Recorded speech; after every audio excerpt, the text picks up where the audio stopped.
faisons l'expérience de dépendre de Dieu. Rappelons-nous les 40 années qu'Israël a passées dans le désert quand il était en marche vers la terre promise. Pendant cette période, le peuple a appris ce que signifiait vivre sous la tente, sans demeure fixe, dans une totale absence de sécurité. Bien des fois, il fut tenté de retourner en Égypte. Là, au moins, il était sûr d'avoir à manger, même si c'était une nourriture d'esclave. Dans la précarité du désert, c'est Dieu lui-même qui fournit l'eau et la nourriture à son peuple, et qui le protégea de tous les dangers. Ainsi, l'expérience de la totale dépendance par rapport à Dieu se transforma pour les Hébreux en marche pour se libérer de l'esclavage et de l'idolâtrie des biens matériels.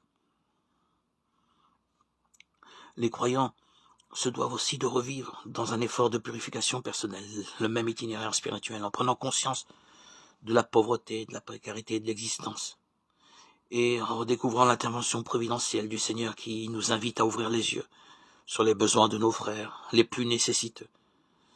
De cette façon, avec cet esprit de solidarité, avec les individus et les peuples de nombreuses parties du monde qui se trouvent en situation précaire, nous pouvons cheminer sur le chemin de la purification de nos cœurs, la conversion